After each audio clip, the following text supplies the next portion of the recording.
আসসালামু আলাইকুম। What ever happened is correct. যা কিছু ঘটে খুব ভালোই ঘটে। তো অনেকে বলে যে না ভাইয়া, দিন তো আগে যা ছিল ভালো ছিল, এখন তো সামনের দিনগুলো খারাপ হয়। আমি সবসময় বলি যে সামনের দিন ভালো হবে না খারাপ হবে, এটা নির্ভর করবে একটা ফ্যাক্টরের উপর প্রধানত। সেটা কি? সেটা হচ্ছে আজকের দিনটা আমার গতকালকের চাইতে যদি আমি ভালো কাজ করি, বেশি পরিশ্রম করি, বেশি ফোকাস থাকতে পারি, তাহলে ভবিষ্যতের দিনগুলো ক্রমাগত আমার উন্নতির দিকে যাবে। আর যদি এমন হয় যে গতকালকের দিনটা যা ছিল আজকের দিনটা তার চেয়ে একটু খারাপ, তারপরের দিনটা আর একটু খারাপ, তারপরের দিনটা আর একটু খারাপ, তারপরের দিনটা আর একটু খারাপ, তাহলে ক্রমাগত আমি ধ্বংসের দিকে যাব। তো স্টুডেন্টদের ক্ষেত্রে এবং যে কোনো মানুষের জীবনে সফল হওয়ার ক্ষেত্রে ফর্মুলা এটাই যে গত দিনের চাইতে আমি ক্রমাগত উন্নতির দিকে যাচ্ছি না অবনতির দিকে যাচ্ছি। তা মেডিকেলে যারা পড়তে চায় তাদেরকে আমি সবসময় বলি যে দেখো, মেডিকেলে প্রায় 1.25 লাখ 1,30,000 থেকে 1.5 লাখ স্টুডেন্ট পরীক্ষা দেয়। এই যে 5,000-এর মতো স্টুডেন্টকে টেকায়, কারা টিকবে? যাদের প্রিপারেশনের সিস্টেমটা সবচেয়ে সায়েন্টিফিক স্মার্ট হবে, যে সবচেয়ে বেশি পরিমাণ প্রশ্ন কারেক্ট করার সম্ভাবনা তৈরি করতে পারবে, তারই তো চান্স হবে। তো এইটা আমরা কিভাবে করতে পারি? এক্ষেত্রে আমি যেটা বুঝি সেটা হলো যে 1.5 লাখ স্টুডেন্ট পড়বে, তার মধ্যে 5,000 ওই স্টুডেন্ট হবে যে অন্যদের চেয়ে ব্যতিক্রমী হবে, অন্যদের চেয়ে আনকমন হবে। কিভাবে হইতে পারে? যেমন সাধারণত প্রত্যেকটা স্টুডেন্ট দেখা যায় একদিনে একটা সাবজেক্ট পড়ে, তুমি সেখানে দিনে 4টা-5টা সাবজেক্ট পড়ো। একটা স্টুডেন্ট দেখা যায় একটা না পড়ে, তুমি সেখানে গ্যাপ দিয়ে দিয়ে পড়ো। একটা স্টুডেন্ট দেখা যায় যে রিভিশন দেয় না, তুমি রেগুলার রিভিশন দাও। একটা স্টুডেন্ট দেখা যায় 50 নম্বর পরীক্ষা দিচ্ছে, তুমি প্রথম থেকে 100 নম্বর পরীক্ষা দাও। একটা স্টুডেন্ট না বুঝে খালি পড়তে, তুমি বুঝে পড়ার চেষ্টা করো। তার মানে প্রত্যেকটা সেক্টরে তুমি চেষ্টা করো সবচেয়ে স্মার্ট এবং সায়েন্টিফিক সিস্টেমটা কি হইতে পারে, ওই সিস্টেম ফলো করে যদি তুমি পড়ো, তুমি ভালো রেজাল্ট করবে।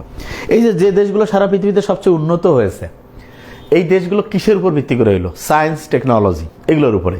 একটা দেশের লোক সংখ্যা বেশি না কম সেটার উপর ভিত্তি করে কিন্তু সেরা দেশ হয় না।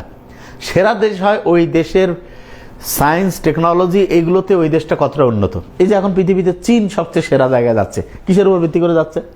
তারা দেখা যাচ্ছে সারা দুনিয়ার সব সেরা ইউনিভার্সিটি এখন 1 থেকে 10-এর মধ্যে মোস্ট অফ দ্য ইউনিভার্সিটিস হচ্ছে চায়না থেকে হচ্ছে, আগে ছিল আমেরিকা থেকে। তার মানে ইউনিভার্সিটিগুলোর একটা র্যাঙ্কিংটা প্রকাশ করে যে কোন দেশটা সামনে সারা পৃথিবীতে নেতৃত্বে যাবে। তো সামনে নেতৃত্বে আমরা যেটা বুঝতে পারতেছি যে চায়না চলে যাওয়ার সম্ভাবনা রয়েছে। কেন? কারণ ইউনিভার্সিটিগুলো যারা লিড করে তারা জ্ঞান বিজ্ঞানের সমস্ত ক্ষেত্রে দখল নিয়ে নেয়, এবং জ্ঞান বিজ্ঞান যখন কারো দখলে চলে আসে সে তখন প্রত্যেকটা সেক্টরে সেরা হয়ে যায়। তা আমরা একদিনে কেউ সেরা হয় না, রেগুলার আস্তে আস্তে আস্তে আস্তে আস্তে আস্তে কাজ করতে করতে করতে করতে দেখা যাবে যে আল্লাহর রহমতে এক সময় একটা জাতি যেমন সেরা হয়, ঠিক তেমনি করে একটা স্টুডেন্টের ক্ষেত্রেও এরকম। হঠাৎ করে তুমি 1 দিন 5 দিন 7 দিন পরে ভালো স্টুডেন্ট হবা না, বা 5-7 দিন না পড়লে খারাপ স্টুডেন্ট হবে না, বরং রেগুলার তুমি পড়তেছো, রেগুলার রিভিশন দিচ্ছ, রেগুলার যে তোমার পরীক্ষা দিচ্ছ, এই অনুযায়ী যদি পড়তে পারো ইনশাআল্লাহ তুমি অবশ্যই ভালো রেজাল্ট করতে পারো। তো ঠিক আছে, আমরা মোস্ট ইম্পর্টেন্ট মেডিকেলে আসার মতো যে এমসিকিউগুলো রয়েছে সেগুলো একটু অ্যানালাইসিস করবো, ঠিক আছে? ওকে, হ্যাঁ, আচ্ছা, এবার দেখি মানব ভ্রূণের এক্টোডাম, এন্ডোডাম এবং মেসোডামের গঠন হয় কত সপ্তাহে? আচ্ছা, এটা প্রশ্নটা কোথা থেকে আসলো সেটাকে বলি। আমার মানব জীবনের ধারাবাহিকতা আছে না, সেখানে একটা বড় ছক পাবো। তো ওই ছকের মধ্যে দেখবো যে আমরা যখন মায়ের গর্ভে ছিলাম তখন কোন সপ্তাহ বয়সে কি কি হয়েছিল। তো এইটা মনে রাখার জন্য এটা খুব ইম্পর্টেন্ট ছক। এখান থেকে যে কোনো সময় প্রশ্ন আসবে, আমি সাথে সাথে একটু বলবো, তোমরা একটু নোট ডাউন করবা, দেখবা যে ইনশাল্লাহ মাথায় চলে আসবে, ঠিক আছে? দেখো, ঘটনা গল্প দিয়ে পড়লে কেমন ইজি হয়। এক্টোডাম, মেসোডাম এবং এন্ডোডাম, ঠিক না? এইটার গঠন হয় কত সপ্তাহে? আচ্ছা, এইটা খেয়াল রাখবা যে দ্বিতীয় সপ্তাহে এই ঘটনাটা ঘটে। কোন সপ্তাহে বলো তো? দ্বিতীয় সপ্তাহে। তাহলে দ্বিতীয় সপ্তাহে সেরা 2টা কাজ ঘটে। একটা যে এক্টোডাম, মেসোডাম এবং এন্ডোডাম, এই জিনিসটার গঠন হয়। আচ্ছা, দ্বিতীয় যে কাজটা হয় সেটা কি? দ্বিতীয় সপ্তাহের পর থেকে মানব ভ্রূণ নিয়ে গবেষণা নিষিদ্ধ। গবেষণা নিষিদ্ধ। আচ্ছা, কি কারণে গবেষণা নিষিদ্ধ সেটা বলি। যে যখন মায়ের গর্ভে যে বাচ্চা আসছে তার বয়স যখন 2 সপ্তাহ পার হয়ে গেছে, তারপরে যদি তাকে নিয়ে আমি গবেষণার মধ্যে যাই, তাহলে সেই ভ্রূণের ক্ষতি হইতে পারে। কিরকম ক্ষতি দেখা দিতে পারে? শারীরিক যে বিভিন্ন অঙ্গ প্রত্যঙ্গ আছে এগুলোর কোথাকার তৈরি হওয়ার মধ্যে সমস্যা হইতে পারে, এগুলোর গঠনের মধ্যে প্রবলেম হইতে পারে, এদের কাজের মধ্যে প্রবলেম হইতে পারে। এই জিনিসটা যাতে না হয় এই জন্য দ্বিতীয় সপ্তাহ, মায়ের গর্ভে বাচ্চা আসার দ্বিতীয় সপ্তাহের পর থেকে মানব ভ্রূণ নিয়ে গবেষণা করা নিষিদ্ধ। ওকে, তাহলে এটা উত্তর। কমেন্টস করতে থাকো, দেখি যে পারে কিনা। মানব ভ্রূণ নিয়ে গবেষণা নিষিদ্ধ করা কত সপ্তাহের পর থেকে? দ্বিতীয় সপ্তাহের পর থেকে। ভেরি ফাইন, দ্বিতীয় সপ্তাহ। আচ্ছা, চোখের কি ভ্রূণের চোখ ও কান গঠনে? আচ্ছা, চোখ কান এগুলোকে আমরা বলি না যে ভাইয়া এগুলো 5টা ইন্দ্রিয় আছে। আর আমরা যদি বলি যে কারো খুব আইকিউ ভালো, কারণ ভাই সিক্স সেন্স ভালো, তার মানে ষষ্ঠ ইন্দ্রিয় বনের কার জন্য বলছে। তাহলে চোখের ভ্রূণের চোখ এবং কান গঠনের সূত্রপাত হয়, বুঝবো যে তৈরি হওয়া শুরু হয়েছে, মানে সিক্স যে সেন্সটা আছে এটা ভালো, তার মানে ষষ্ঠ সপ্তাহে। কখন শুরু হয়? ষষ্ঠ সপ্তাহে। Okay fine. ভ্রূণের মুখমণ্ডল তৈরি এবং চোখের রং দৃশ্যমান হয়। আচ্ছা, মুখের মধ্যে এই যে মুখমণ্ডলের অভিব্যক্তি, হ্যাঁ, এইটা প্রকাশের সাথে সম্পর্কিত একটা নার্ভ আছে না, ফেসিয়াল নার্ভ। খেয়াল আছে কিনা? Facial nerve. আচ্ছা, ফেসিয়াল নার্ভ তুমি খেয়াল করো তো, ওই যে আমরা একটা জিনিস পড়ছিলাম যে আফাস ভাইয়ের শালা, খেয়াল আছে না? আফাস ভাইয়ের শালা। আচ্ছা, এই আফাস ভাইয়ের শালা কোথায় ছিল? ওটিতে। ওটিতে আফাস ভাইয়ের শালা। তখন আমরা পড়ছিলাম O3 T2, তার মানে ওতে অলফ্যাক্টরি, অপটিক, অক্লোমোটর তিনটাও দিয়ে, টিতে ট্রক্লিয়ার, তারপর টিতে ট্রাইজামিনাল, এতে হচ্ছে অ্যাবডুসাস, এতে ফেসিয়াল। তাইলে ফেসিয়াল এই যে মুখের, এটা হচ্ছে 7 নাম্বার আছে, ঠিক না? হ্যাঁ, তাহলে এটা খেয়াল করে দেখো তো, ভ্রূণের মুখমণ্ডল তৈরি এবং চোখের দৃশ্য বানায় কত সপ্তাহে? এটা সপ্তম সপ্তাহে। কি বলো? সপ্তম সপ্তাহ। ওকে ভাই। মানব ভ্রূণ চোখের পাতা খুলতে পারে কত সপ্তাহ থেকে? দেখো এই যে চোখের পাতা যে খোলার ব্যাপারটা আছে না, এটা কিভাবে খেয়াল করবো আমি তোমাকে বুঝাতে দিই।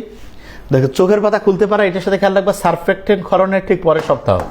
সারফেক্টেন্ট খেয়াল আছে? সারফেক্টেন্ট যে আছে, এটা হচ্ছে, ওইটাকে বলে হচ্ছে ডিটারজেন্টের মতো একটা জিনিস, স্টেরয়েড, যেটা মূলত কি করে যে ওই যে ফুসফুসের শক্তি, হ্যাঁ, সংকোচন প্রসারণ সে শক্তি দেয়। এভাবে খেয়াল করতে পারি আমরা, যাতে করে মাথা থাকে। আচ্ছা, এখন দেখো যে যে মানব ভ্রূণে চোখের পাতা খুলতে পারে কত সপ্তাহ থেকে? 24 সপ্তাহ বয়স থেকে। 24। ওকে, খেয়াল থাকবে ইনশাআল্লাহ। তাহলে সারফেক্টেন্ট টেস্ট তারপরেরটা থেকে। মানব ভ্রূণ মূত্রত্যাগ আরম্ভ করে কত সপ্তাহ থেকে? আচ্ছা, এটা খেয়াল করবো আমরা যে মূত্রত্যাগ আরম্ভ করে, এটা খেয়াল রাখবা যে একদম বোঝার জন্য বলি, মূত্রত্যাগের সাথে এটা আমি খেয়াল করবো যে ওই যে তামাক আছে না, তামাকের একটু সম্পর্ক যাবে। কি কারণ? হ্যাঁ, ওই অনেকে যারা বিড়ি সিগারেট খায় দেখবা যে হচ্ছে মূত্রত্যাগ করতেছে, তার মানে পরে আগে বা হচ্ছে যে এই যে তামাক দিয়ে হচ্ছে কি বলে, বিড়ি সিগারেট খাচ্ছে। তো তামাকের ক্রমশম সংখ্যা 28 না, এটার সাথে মিলাই পড়বো। মানব ভ্রূণে মূত্রত্যাগ আরম্ভ হয় 28 সপ্তাহ বয়স থেকে। কত বলো? 28 সপ্তাহ। Okay fine. তো দেখো প্রত্যেকটা, আচ্ছা ভাই আর কি কোনো কাজ হয় না? হ্যাঁ, আরো আছে, আরো সেরা সেরা কিছু কাজ আছে, সেটা আমরা সাথে সাথে লিখে ফেলতে পারি। আমার মনে হয় তোমার একটু মাথায় রাখা উচিত। যেমন মস্তিষ্ক যে আছে না, মস্তিষ্ক বৃদ্ধিরত হয়, বৃদ্ধিরত। তা ব্রেনটা আমাদের তো সবচেয়ে দামি জিনিস, যে হ্যাঁ ভাইয়া, তাহলে সবচেয়ে পছন্দের সংখ্যা হচ্ছে আমাদের 5, এটা খেলা হয়। তাহলে মস্তিষ্ক বৃদ্ধিরত, এটা তো 5ম সপ্তাহ, লিখে ফেলো 5ম সপ্তাহ, আমি ধরবো। তাহলে মস্তিষ্ক বৃদ্ধিরত হচ্ছে 5ম সপ্তাহ, সাথে সাথে নোট ডাউন করে ফেলো। আচ্ছা, তাহলে মস্তিষ্ক বৃদ্ধিরত হচ্ছে 5ম সপ্তাহ, ঠিক আছে? ওকে। আচ্ছা, আর একটা জিনিস আমরা একটু জাস্ট মাথায় রাখতে পারি, সেটা হলো যে আচ্ছা, এটুকু খেয়াল রাখো, দরকার নেই অত। আচ্ছা, মানুষের পরিণত অমরার ওজন কত? আচ্ছা, এখানে খেয়াল রাখো, মায়ের গর্ভে যে বাচ্চা থাকে সেটাকে আমরা কি বলে বলতো? ফিটাস। ফিটাস। তাহলে তো কয়টা বর্ণ আছে? 1 2 3 4 5 6, তাহলে হচ্ছে 600। কত বলো? 6টা বর্ণ, 600 গ্রাম। তাহলে পরিণত অমরার ওজন কত? আচ্ছা, ফিটাস মানে আমি একটু বলি আগে, মায়ের গর্ভে যখন হচ্ছে বাচ্চা থাকে সেটাকে ফিটাস বলে। আবার ফিটাস যখন, মানে মায়ের গর্ভে যখন বাচ্চা আসলো, তখন মায়ের নাভির সাথে বাচ্চার নাভির যে কানেকশনটা তৈরি হয়, ঠিক আছে, এইটা হচ্ছে নাম প্লাসেন্টা বা অমরা। তাহলে যে অমরার ওজন, এটার সাথে একটা ম্যাচিং করে ফেললাম, এটা হচ্ছে 600 গ্রাম। Okay fine. আবার তুমি দেখো, এই যে ফিটাস বানানটা এফ দিয়ে, ABCDEF, এটা 6 নম্বর বর্ণ, 600 গ্রাম। যেদিক দিয়ে মিলাও মিলে যাবে। ইমপ্লান্টেশন স্থান, জরায়ুর পরিবর্তে অন্য স্থান হলে কি সমস্যা হতে পারে? মানে ইমপ্লান্টেশন সহজ করে বলে, যে জায়গায় নিষেক সম্পন্ন হওয়ার পরে বাচ্চাটা রাখবে, বাচ্চা আস্তে আস্তে বড় হবে, এইটার জরায়ুতে বাচ্চা বড় হয়, এইটা যদি ওইখানে না হয় অন্য কোথাও হয়, তাহলে কি হইলো? সহজ করে বলি যে এইটাকে বলা হচ্ছে যে একটোপিক প্রেগনেন্সি। এটা আবার অ্যাবনর্মাল শব্দটা বলা যাবে না, এই শব্দটা একটু খেয়াল রাখতে হবে। একটোপিক মানে স্বাভাবিকভাবে যেখানে প্রেগনেন্সিটা, বাচ্চা বড় হওয়ার প্রক্রিয়াটা হওয়ার কথা, সেখানে না হয় অন্য জায়গায় হয়েছে, এফতেসা। হ্যাঁ, এইটা হচ্ছে একটোপিক প্রেগনেন্সি। Okay fine. দেখো, ভ্রূণের মস্তিষ্ক বিকশিত হয় কোন সপ্তাহ থেকে? ব্রেইন সবচেয়ে দামি জিনিস, যে কেউ বলবে হ্যাঁ ভাইয়া, তাহলে কত? মানে ব্রেন পছন্দের সংখ্যা 5, তাহলে 1 2 3 4 5, 5ম সপ্তাহে। ভ্রূণের মস্তিষ্ক বিকশিত হয় কোন সপ্তাহ বয়স থেকে? 5ম সপ্তাহ। ওকে। কোন মাসে ভ্রূণের হৃদস্পন্দন স্টেথোস্কোপের দ্বারা শুনতে পাওয়া যায়? আচ্ছা, এখানে একটু খেয়াল রাখো, এই স্টেথোস্কোপ দ্বারা হৃদস্পন্দন শুনতে পাবো, ওই একই জিনিস, ওই 5মের সাথে মিলে যাবে। এটা হবে 5ম মাসে। কি হবে বলতো? 5ম মাসে। আচ্ছা, এই যে প্রথম 10টা যে আমরা পড়লাম, এই 10টাতে কমেন্টস করতে পারো যে কার কয়টা হলো, আর আমি আরেকবার একটু রিভাইজ করাই তোমাকে, দেখো যে মাথায় আসতেছে কিনা, দেখো কীভাবে পড়তে হয়, তাহলে বুঝতে পারবা যে একটা জিনিস মানে টেকনিক দিয়ে কীভাবে খেয়াল থাকে। একটোডাম, এন্ডোডাম, মেসোডামের গঠন, তাহলে এটা কি দ্বিতীয় সপ্তাহ, এটা কি সপ্তাহ বলো, দ্বিতীয় সপ্তাহ। Okay fine. মানব ভ্রূণ নিয়ে গবেষণা নিষিদ্ধ করা কত সপ্তাহের পর থেকে? দ্বিতীয় সপ্তাহের পর থেকে। ওকে, দেখো গবেষণা নিষিদ্ধ করা মানে 2 নম্বরই হচ্ছে দ্বিতীয় সপ্তাহ, এটা মনে রাখতে পারো। ভ্রূণের চোখ এবং কান, চোখ কান হচ্ছে ইন্দ্রিয়, তাহলে বলি খুব ভালো সেন্স, 6 সেন্স, তাহলে ষষ্ঠ সপ্তাহ। ভ্রূণের মুখমণ্ডল তৈরি চোখের রং, তাহলে মুখমণ্ডলে এখানের মধ্যে কি আছে যেটা বলবে ফেসিয়াল নাম, ফেসিয়াল হচ্ছে 7 নম্বর স্নায়ু, বুঝতে পারছো? তাহলে এটা হচ্ছে কি বলতো, সপ্তম সপ্তাহ। Okay fine. ভ্রূণ চোখের পাতা খুলতে পারে, খুলতে পারে মানে হচ্ছে যে সারফেক্টেন্ট ক্ষরণের পরেরটা, তাহলে হচ্ছে এটা হচ্ছে 24 সপ্তাহ বয়সে চোখের পাতা খুলতে পারে, 24 সপ্তাহ বয়স। ওকে, এরপরে দেখো মানব ভ্রূণ মূত্রত্যাগ আরম্ভ করে ওই যে তামাকের সাথে মিলাই, এটা হচ্ছে 28 সপ্তাহ বয়স থেকে। কত? 28 সপ্তাহ। মানুষের পরিণত অমরার ওজন কত? তাহলে মায়ের গর্ভে যখন বাচ্চা থাকলো, মায়ের নাভির সাথে বাচ্চার নাভির কানেকশন, এটাকে বলে অমরা বা প্লাসেন্টা। তাহলে ফিটাসের সাথে মিলাইছি, ফিটাস এফ দিয়ে 6 নম্বর বর্ণ 600 গ্রাম। ওকে, ইমপ্লান্টেশন স্থান জরায়ুর পরিবর্তে অন্য স্থান হলে কি বলে? Ectopic pregnancy. খেয়াল থাকবে তো? হ্যাঁ, লাকি 7, ঠিক আছে, ভেরি ফাইন। এটা হচ্ছে, আচ্ছা বুঝছি, লাকি 7 সেটা আমি জানি, কিন্তু আমি বলছি যে আমাদের পছন্দের সংখ্যা লাকি 7, তো এটা ঠিক আছে, হ্যাঁ বুঝতে পারছি। পছন্দের সংখ্যা হচ্ছে তোমার 5। মস্তিষ্ক গঠনের সূত্রপাত হলে ওইটা হবে। আচ্ছা, এরপরে কি রয়েছে? ভ্রূণের মস্তিষ্ক বিকশিত কোন সপ্তাহ থেকে? তাহলে মস্তিষ্ক হচ্ছে এই যে আমাদের পছন্দের সংখ্যা 5। হ্যাঁ, আচ্ছা, ব্রেইন যে রয়েছে দেখো, এটার মধ্যে তুমি দেখো 1 2 3 4 5 5টা বর্ণ আছে, তাহলে এটা হচ্ছে 5ম সপ্তাহ থেকে বিকশিত শুরু হয়। কোন মাসে ভ্রূণের হৃদস্পন্দন স্টেথোস্কোপের দ্বারা শুনতে পাওয়া যায়? 5ম মাসে শুনতে পাওয়া যাবে। কোন মাসে শুনতে পাওয়া যায় বলো? 5ম মাসে। মাথায় আসতেছে একটা জিনিস কিভাবে ঘটনা এবং গল্প দিয়ে আমরা মাথায় রাখতে পারবো? ক্লিয়ার, বুঝতে পারতেছো তো? Okay fine. এরপরে যাই, কার কয়টা হয়েছে একটু কমেন্টস করতে পারো, তাহলে আমরা দেখবো যে কে কয়টা ইনশাল্লাহ আনতে পারছো। কোনটির ইলেকট্রন শক্তি সর্বনিম্ন? কোথা থেকে আসলো এটা? Sodium, hydrogen, helium, aluminium. নিষ্ক্রিয় গ্যাসে ইলেকট্রন শক্তি সর্বনিম্ন, তাই নিষ্ক্রিয় গ্যাস কি আছে? হিলিয়াম, তাহলে এটা হচ্ছে ইলেকট্রন শক্তি সর্বনিম্ন। আচ্ছা, কোনটির আয়নীকরণ শক্তি সবচেয়ে কম? কিভাবে আয়নীকরণ শক্তি বের করে? সক্রিয়তার উপরে আয়নীকরণ শক্তি, খেয়াল রাখবা যে সক্রিয়তা ব্যস্তানুপাতিক আয়নীকরণ শক্তি, সক্রিয়তা ব্যস্তানুপাতিক হচ্ছে আয়নীকরণ শক্তি। আয়নীকরণ শক্তি, সক্রিয়তা ব্যস্তানুপাতিক কি বলতো? আয়নীকরণ শক্তি। তাহলে সক্রিয়তা বা আয়নীকরণ শক্তি ব্যস্তানুপাতিক, তার মানে আমি যদি কারো সক্রিয়তা সবচেয়ে বেশি পাই তাহলে তার আয়নীকরণ শক্তিটা সবচেয়ে কম। আর এখানে কে কে আছে? অ্যালুমিনিয়াম আছে, সোডিয়াম, ম্যাগনেসিয়াম, সিলিকন। তাহলে দেখো সোডিয়াম, ম্যাগনেসিয়াম, অ্যালুমিনিয়াম, সিলিকন। তাহলে এটা হচ্ছে 1A গ্রুপের মৌল, এটা হচ্ছে 2A গ্রুপের মৌল, এটা হচ্ছে 3A, এটা 4A। তাহলে 1A গ্রুপের যে মৌল সেটা সবচেয়ে বেশি সক্রিয়, তাহলে এটা সক্রিয়তা সবচেয়ে বেশি, তার মানে এর আয়নীকরণ শক্তি সবচেয়ে কম। তাহলে বলছে সবচেয়ে আয়নীকরণ শক্তি কম কার? এগুলোর মধ্যে সোডিয়ামেরটা হচ্ছে। মাথায় আসতেছে? দেখো মুখস্থর কিছু নাই, বুঝে পড়লেই আনসার কারেক্ট করা একদম ইজি।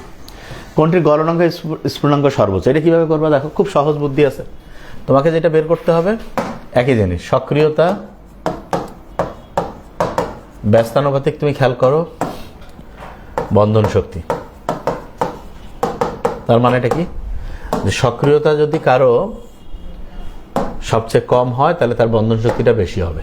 আচ্ছা, তখন তো আর মাথায় প্রশ্ন হতে পারে দেবে এখানে তো বন্ধন শক্তি বলে নেই, বলছে তো গলনাঙ্ক স্ফুটনাঙ্ক। দেখো কিভাবে করে, তোমাকে এই জিনিসটা বুঝতে হবে যে বন্ধন শক্তির সাথে বন্ধন শক্তি সমানুপাতিক হচ্ছে গলনাঙ্ক স্ফুটনাঙ্ক, গলনাঙ্ক অথবা স্ফুটনাঙ্ক। মানেটা কি? মানেটা হচ্ছে কারণ বন্ধন শক্তি যদি বেশি হয় তাহলে তার গলনাঙ্ক বেশি হবে, স্ফুটনাঙ্ক বেশি হবে। ক্লিয়ার? আচ্ছা, এখন বন্ধন শক্তিটা আমি কীভাবে বের করতে পারবো? সক্রিয়তার উপর। তাহলে এখানে কি আছে? Lithium, sodium, francium, caesium. 1A গ্রুপের মূল লিথিয়াম, সোডিয়াম, পটাশিয়াম থাকে, রুবিডিয়াম, সিজিয়াম, ফ্রান্সিয়াম। হ্যাঁ হ্যাঁ হ্যাঁ হ্যাঁ, ওদিক দিয়ে যাবে, সমস্যা নেই। Very nice. তাহলে গলনাঙ্ক স্ফুটনাঙ্ক সর্বোচ্চ। দেখো 1A গ্রুপের মূল উপর থেকে নিচে গেলে সক্রিয়তা কীভাবে বেশি হবে? তাহলে সবচেয়ে বেশি সক্রিয় এখানে ফ্রান্সিয়াম, তাইলে তার সক্রিয়তা সবচেয়ে বেশি হলে বন্ধন শক্তি কম, আর বন্ধন শক্তি কম হলে তার গলনাঙ্ক স্ফুটনাঙ্ক কম, কিন্তু আমাকে বলছে সর্বোচ্চ। তাহলে ফ্রান্সিয়ামের যদি হচ্ছে যে সক্রিয়তা সবচেয়ে বেশি, তার মানে লিথিয়ামের সক্রিয়তা সবচেয়ে কম, তাহলে এই সক্রিয়তা লিথিয়ামের সবচেয়ে কম হলে বন্ধন শক্তি বেশি, বন্ধন শক্তি বেশি মানে গলনাঙ্ক স্ফুটনাঙ্ক বেশি। তাহলে কোনটি গলনাঙ্ক স্ফুটনাঙ্ক বেশি? এটা হচ্ছে লিথিয়ামের, লিথিয়াম। মাথায় ঢুকছে? একদম ইজি না? যে কেউ পারবে যে ভাইয়া, একজন বলছে 3 নাম্বার, কোন 3 নাম্বার? আমরা 13 নম্বরে আছি। 3 নাম্বার এখন পিছনে ব্যাক করতে হবে, পরে দেখবো। কোনটিতে ভ্যান ডার ওয়ালস বলের মান সর্বোচ্চ? যেখানে কি আছে ক্লোরিন, ফ্লোরিন, আয়োডিন, ব্রোমিন, তাহলে হচ্ছে 7A গ্রুপের মোল, ঠিক না? যে ফ্লোরিন, ক্লোরিন, ব্রোমিন, আয়োডিন।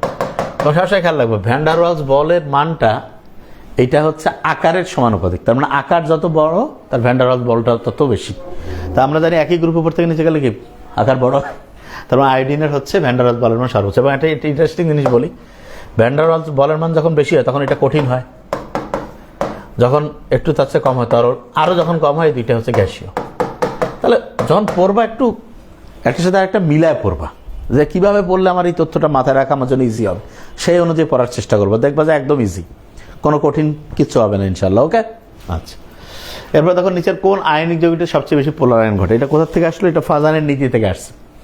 আচ্ছা, ফাজানের নীতিতে মূলত 4টা জিনিসের উপর ভিত্তি করে কথা বলা হয়। 4টা জিনিস।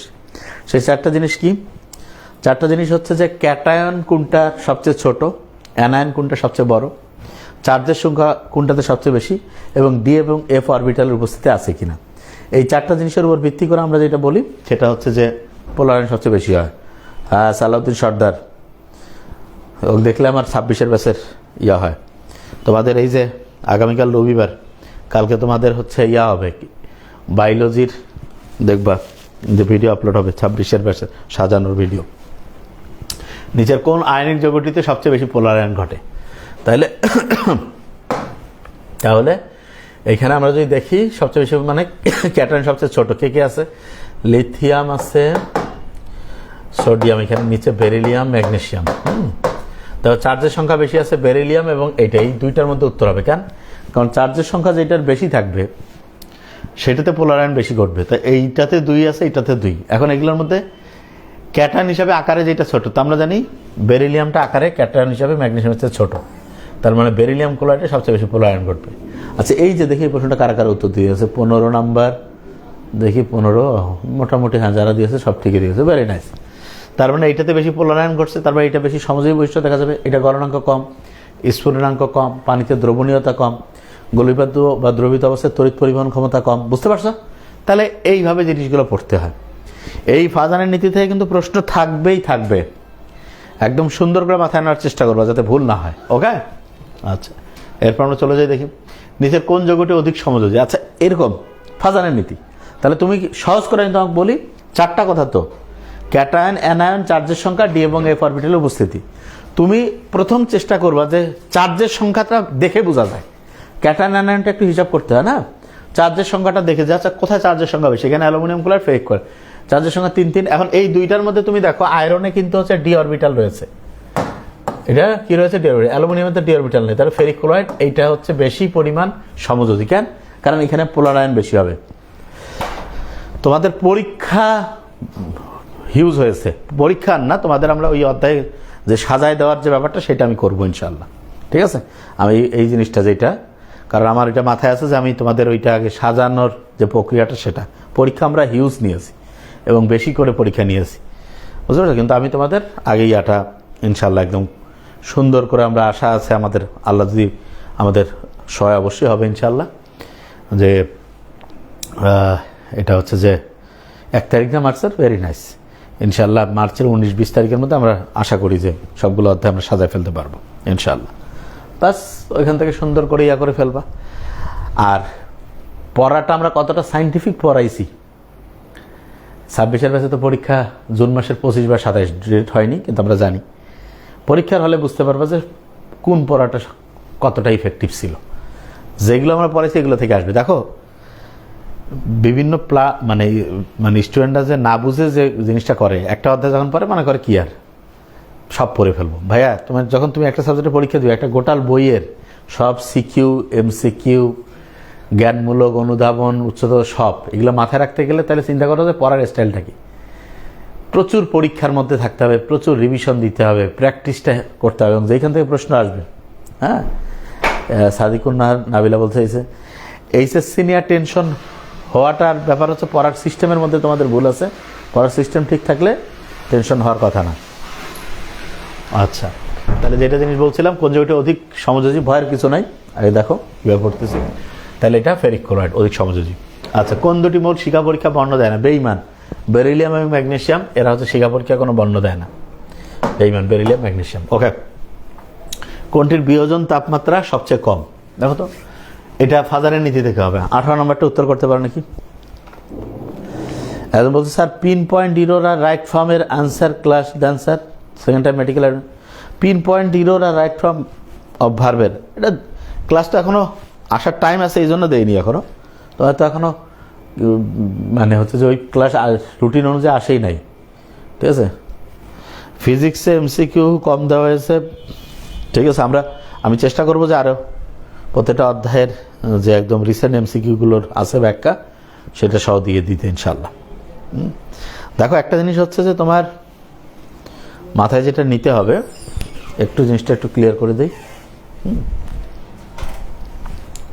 একটা জিনিস খেয়াল করতে হবে, যেটা জিনিস সেটা হলো যে তোমার রেগুলার যে হচ্ছে রিভিশনের ব্যাপারটা, এটা কিন্তু খুবই ইম্পর্টেন্ট, মানে কন্টিনিউয়াস রিভিশন। হ্যাঁ, এই একটা কলম দাও, কলম টলম এখানে।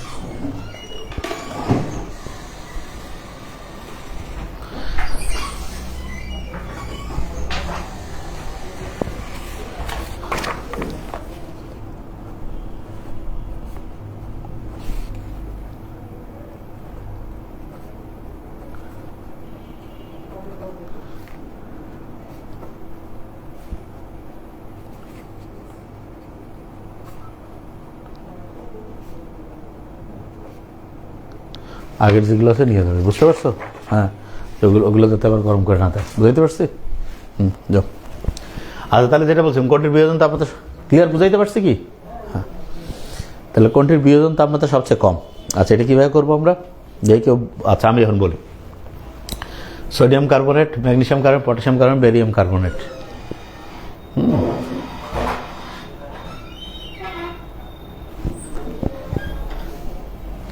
হ্যাঁ, আপনার পর ভালো আছে ইনশাল্লাহ। তো ভালো আছে তো? পড়াশোনার কি অবস্থা? বলতেছিলাম একটু আগে ওই যে কি নামটা খেলার হয়ে গেল এখনই, দাদা এখানে ছিল সালাউদ্দিন সর্দারকে, সর্দার না সরকার। আচ্ছা দেখো, বিয়োজন তাপমাত্রা সবচেয়ে কম এখানে কে কে? Sodium carbon, magnesium, potassium, barium. তাহলে আমি দেখি আগে সোডিয়াম কার্বনেট আছে, পটাশিয়াম কার্বনেট, বুঝতে পারছো? বিরিয়ানি, মোগলাই, কাবাব সাজিয়ে বাটিতে রাখো, বাটিতে মনে করো সাজিয়ে এখানে। তাহলে এখানে কে কে আছে? ক্যাটায়ন যেটা সবচেয়ে ছোট, ক্যাটায়ন ছোট হবে সোডিয়াম, ম্যাগনেসিয়াম। হ্যাঁ, এইটা হবে ম্যাগনেসিয়াম কার্বনেট, কারণ ম্যাগনেসিয়ামের ক্যাটায়নটা আকারে সবচেয়ে ছোট। এক্সাম সকাল 10টায় দেওয়া সব দিক দিয়ে পারফেক্ট, কারণ মেডিকেল অ্যাডমিশন টেস্টটা ঠিক সকাল 10টায় হয়। হ্যাঁ, নেট সমস্যা করতে, নেটের সমস্যা এটা বুঝতে পারছি। ওকে, তাহলে বিয়োজন তাপমাত্রা সবচেয়ে কম তুমি লক্ষ্য করে দেখো যে এই যে ম্যাগনেসিয়াম কার্বনের যেটা হবে এটা। হ্যাঁ, ওকে ফাইন। কোন শ্রেণীতে উপর থেকে নিচে গেলে কোনটি বৃদ্ধি পায়? উপর থেকে নিচে গেলে, উপর থেকে নিচে গেলে পারমাণবিক ব্যাসার্ধ বাড়বে, তাহলে আয়নীকরণ শক্তি কমবে, ইলেকট্রন শক্তি কমবে, তড়িৎচুম্বকত্ব কমবে, জারণ ধর্ম বৃদ্ধি পাবে। কীভাবে বলো তো? জারণ ধর্ম বৃদ্ধি পাবে। Okay fine. আচ্ছা, working the morning is good for health, এই ওয়ার্কিং যে শব্দটা আছে এটা কি? তাহলে ওয়ার্কিং এর নিচে দাগ দেওয়া আছে না, ওয়ার্কিং, হোয়াট ইজ, হ্যাঁ, working in the morning is good for health. তাহলে যে ওয়ার্কিং শব্দটা নাউন হিসেবে বসছে, নাউন মানে জেরান্ড, তাহলে জেরান্ড এবং পার্টিসিপল যে রয়েছে।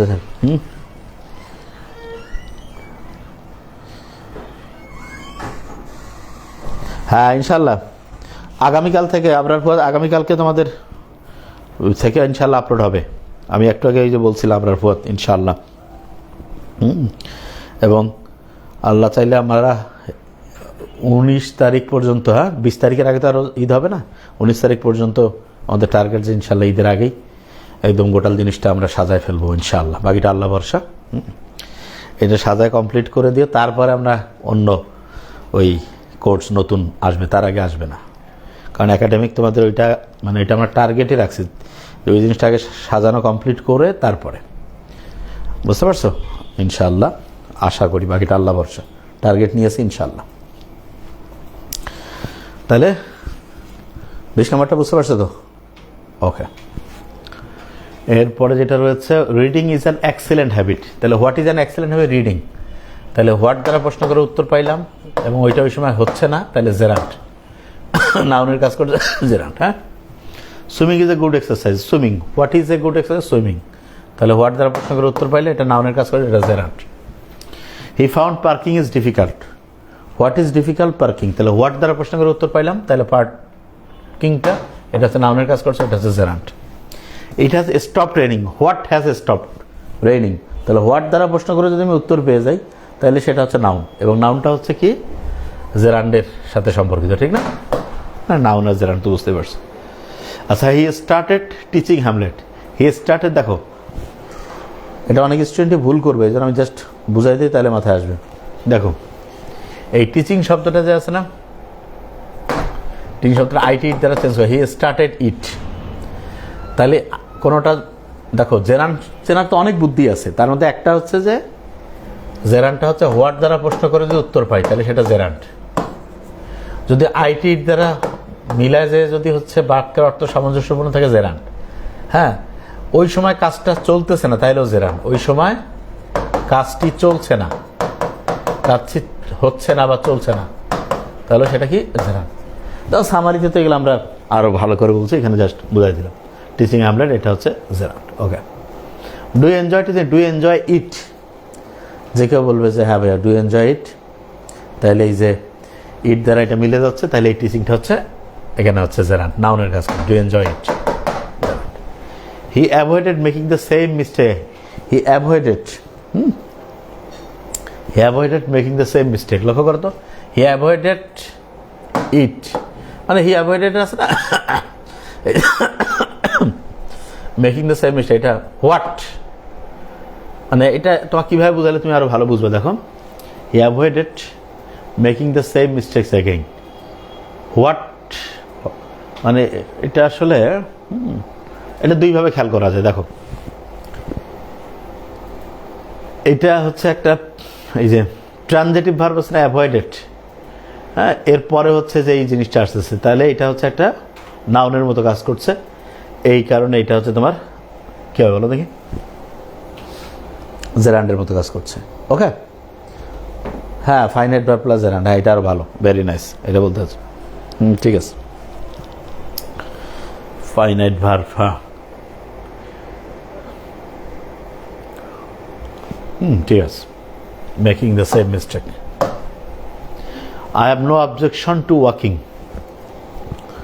তো তুমি সব দেখি আমরা খালি প্রশ্নগুলো এমন হয়েছে, সব জেরান্ডের খালি প্রশ্ন আসছে দেখি।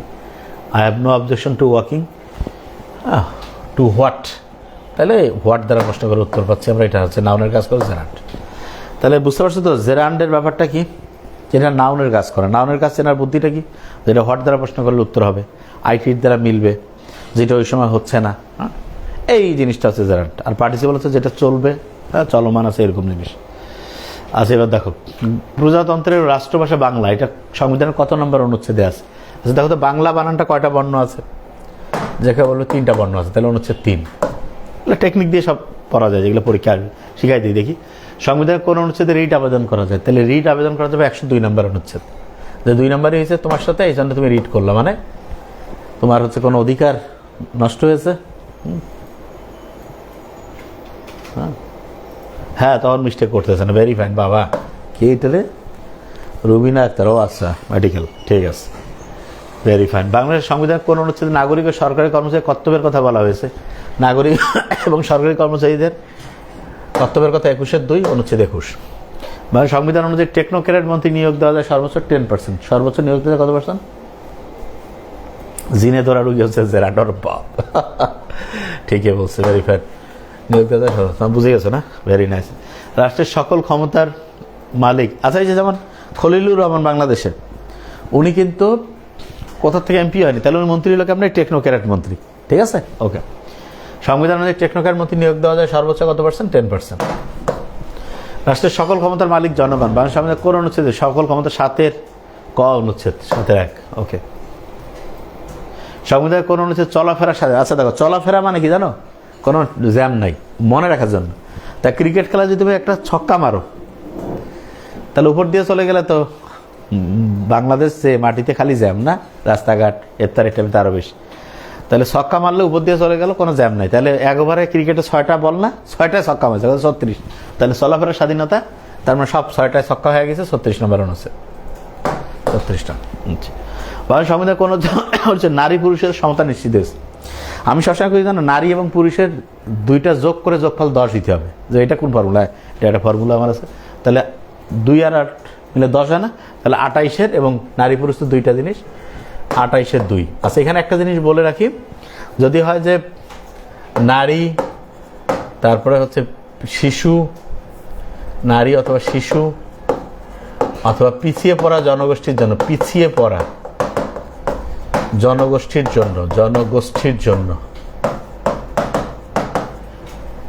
বিশেষ সুবিধার ব্যবস্থা, বিশেষ সুবিধা, বিশেষ ইংলিশ কি?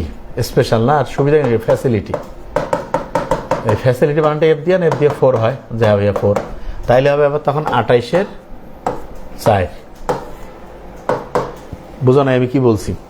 শোনো আগে মন দিয়া। যে বলে সবাই কোন অনুচ্ছেদে নারী পুরুষের সমতা নিশ্চিত করা হয়েছে, তাহলে 28-এর 2।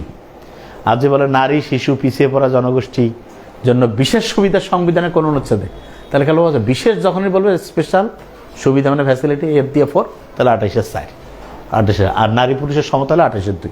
খেয়াল থাকবে তো? এই জিনিসটা ভালো করে মাথায় রাখবো। কত ইজি না পড়া, সব টেকনিক দিয়ে পড়বা, ঘটনা, গল্প আর টেকনিক, বাস। আচ্ছা দেখি এরপর, বাংলাদেশ সংবিধান কত অনুচ্ছেদে পেশা বা বৃত্তির? আচ্ছা, দুনিয়ার সবচেয়ে সেরা পেশা হচ্ছে টিচিং। যে ভাই আপনি পড়াচ্ছেন দেখে না, এটা সত্যি কথা। নবী রাসূলুল্লাহ ছিল টিচার। মুহাম্মদ সাল্লাল্লাহু আলাইহি ওয়াসাল্লাম নবুয়ত পেয়েছে কত বছর বয়সে? 40। তাহলে সেরা পেশা মনে রাখার জন্য, নবী কোনো পেশা না, জাস্ট বোঝার জন্য বলছি। তাহলে পেশা বা বৃত্তি স্বাধীনতা, এটা বলা হয়েছে 40 নম্বর অনুচ্ছেদ। ওকে। সকল নাগরিক আইনের দৃষ্টিতে সমান এবং আইনের সমান আশ্রয় লাভের। আচ্ছা, আইনের দৃষ্টিতে সমান, দেখো আগেকার দিনের মানুষ বাঁচত কত বছর? 800, 900, 1000 বছর। এখনকার মানুষ তো 100 বছর বাঁচা, 150 বছরে বাঁচে না, না? তাহলে আমরা যত দিনে নামাজ পড়ি না কেন, ওদের সমান হওয়া তো যাবে না। এই জন্য একটা স্পেশাল ব্যবস্থা আছে না, রোজার মাসে একটা স্পেশাল রাত আছে না, কত? 27 রোজা না? তাহলে এই যে খেয়াল রাখবা যে এই যে সবাই, সকল নাগরিক আইনের দৃষ্টিতে সমান এবং আইনের সমান আশ্রয় লাভের অধিকারী, এটা হচ্ছে 27 নম্বর অনুচ্ছেদ। বাংলাদেশের পররাষ্ট্রনীতি সংক্রান্ত নির্দেশনা সংবিধানের কত অনুচ্ছেদে উল্লেখ করা হয়েছে? তাহলে পররাষ্ট্রনীতি সংক্রান্ত যে নির্দেশনা আছে, এটা হচ্ছে এই যে 25 নম্বর যে আছে। একজন বলছে স্যার 35টা, আরেকবার বোঝাতে 35-এ যাচ্ছে। আবার পররাষ্ট্রনীতি সংক্রান্ত নির্দেশনা হচ্ছে 25 নম্বর অনুচ্ছেদ। আচ্ছা দেখি, নারী পুরুষের সমতা আছে না, এটা হচ্ছে 28-এর। নারী পুরুষ মানে হচ্ছে খেয়াল রাখবা যে 10 মিলাইতে হবে, 2 আর 8 মিলে 10, আর দুইটা গ্রুপ, 28-এর 2। আর যদি বলে নারী পুরুষের পিছিয়ে পোস্টা জনগোষ্ঠী, এদের জন্য বিশেষ সুবিধা, বিশেষ এই শব্দটা থাকবে, বিশেষ সুবিধা। তাহলে বিশেষ মানে স্পেশাল, সুবিধা মানে ফ্যাসিলিটি। এটা মনে রাখার বুদ্ধি, বা ফ্যাসিলিটি বানানটা এফ দিয়ে না, এফ হচ্ছে 4। তাহলে তখন 28-এর 4 অনুচ্ছেদ হবে এটা। ঠিক আছে? ওকে। তোমাদের আশা করা যায় অত দিতেও পারে যেহেতু, কিন্তু এই জন্য বলে রাখলাম 153টা অনুচ্ছেদে তো আর তোমাকে পড়তে হবে না, কারণ তোমার লেভেলে তুমি 153টা থেকে আসবে না, কারণ তুমি তো আর বিসিএস দিবে না। হ্যাঁ, তোমার হচ্ছে যে যেটা মেডিকেল অ্যাডমিশনের জন্য যেরকম করে আসবে সেই অনুযায়ী আমরা পড়বো।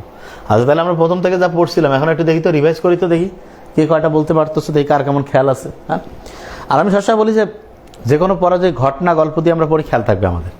হ্যাঁ, এখন আমরা আরেকবার একটু রিভাইজ করবো আজকে। হ্যাঁ, দেখি যে কার কয়টা খেয়াল থাকতেছে আজকের পড়াটা, তাহলে আমরা বুঝতে খুব দ্রুত কয়েক মিনিটে, এবং প্রতি 10টা করে করে ধরবো।